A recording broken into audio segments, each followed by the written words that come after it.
เกศรเซอร์จิแมนโดเฉยมาจากมหาวิทยาลัยภาษาและการค้าตั้งประเทศกวางตุ้งมือนี้ข้าพเจ้าผู้เซอร์มีเกียรติเป็นอย่างยิ่งที่ได้มีโอกาสมาเข้าร่วมการแข่งขันว่าภาษาเราครั้งนี้หัวข้อของข้าพเจ้าแม่นความกดดันกับชีวิต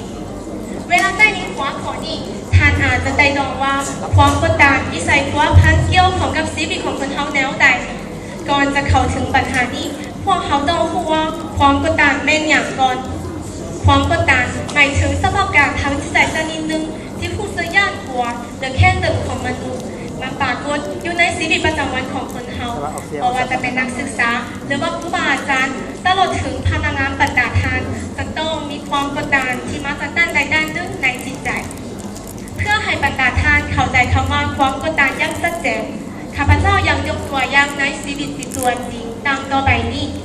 สำหรับผู้ที่เป็นนักศึกษาความกดดันมีทั้งมาจากการเรียนเส้น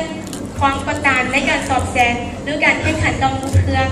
และความกดดันทางด้านสภาพแวดล้อมเส้นความกดดันจากครอบครัวหรือเพื่อนอ้อมข้างต่อไปข้าพเจ้าอยากถามบรรดาท่านว่าพวกท่านเคยมีความกดดันในจิตใจบ่ข้าพเจ้าเชื่อว่าเพราะว่าจะไม่ไผ่ก็ตามแน่นอนต้องมีความกดดันเช่นเดียวกันแต่ความกดดันนี่มาจากไสมันได้เกิดขึ้นได้แนวใดอิงตามการศึกษาและความคิดเห็นของนักวิชาการทางจิตศาสตร์ความกดดันส่วนไหลได้มาจากสามด้านคือสังคมชีวิตประจำวันและการแข่งขัน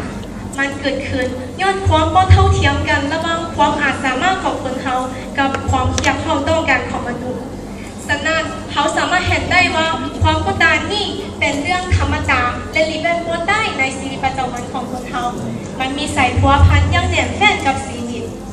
เมื่อเป็นจังซั่นแล้วข้าพเจ้าอยากถามบรรดาท่านอีกคำถามหนึ่งว่าความกดดันนี่เป็นสิ่งที่ดีหรือว่ามีผลให้ต่อชีวิต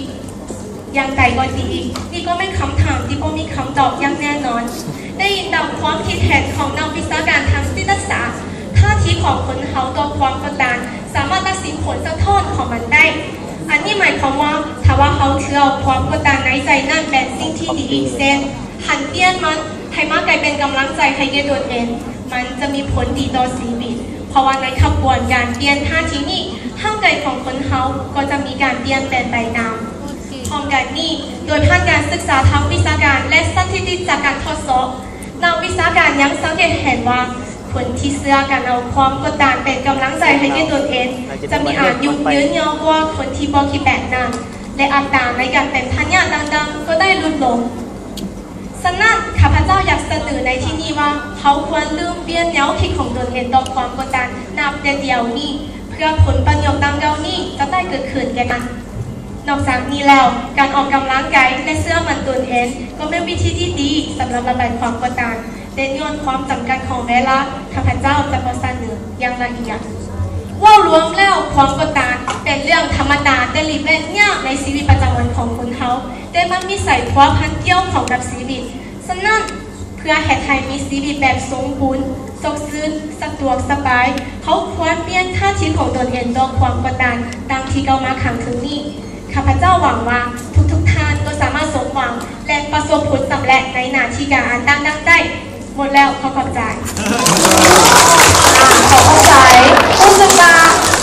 จากความกดดันให้กับผู้ที่จะแข่งขันคนต่อไปเลยเนาะก็เป็นแล้วเนาะเขาเปิดฉากกับโมนามินก็ถือว่า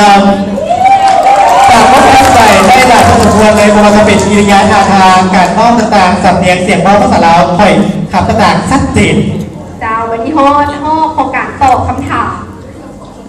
ข้อที่9เจ้าถึงคำถามข้อที่9เนาะตั้งใจฟังให้ดีคำถามข้อที่9มีอยู่ว่าอยากใช้ถ้อยคำให้มีประสิทธิผลควรเห็นแนวไหนอีกครั้งหนึ่งอยากใช้ถ้อยคำให้มีประสิทธิผลควรเห็นแนวไหนเชิญตอบจะคำว่านี้ยังไงข้าพเจ้าขอตอบคำถามนี้ว่าถามว่าอยากใช้ถ้อยคำให้มีประสิทธิผลก่อนอื่นเขาต้องพูดว่ากลุ่มเป้าหมายของคนเขาเมนไผ่ถามว่าเมนเด็กน้อยเขาก็ควรใช้ถ้อยคำที่เข้าใจง่ายและบนเนี้ยได้ถามว่าในทางการเขาก็ควรใช้ถ้อยคำที่เป็นภาษาทางการอันที่สองควรเบิ่งกาลเทศะควรเบิ่งว่าเขา เมนว่าวไหนบนใดว่าวในเวลาใดสั้นอันนี้ก็เป็นการเลือกเปลี่ยนถอยคำให้เหมาะสมอันที่สามควรใส่ถอยคำที่มีความหมายกระทัดรัดจับแจงก็มีความหมายแฝงสามารถเข้าใจได้ในทางอื่นทางบดังนั่นค่ะผู้อื่นอาจจะเข้าใจในทางอื่นก็ได้หมดแล้วขอบคุณ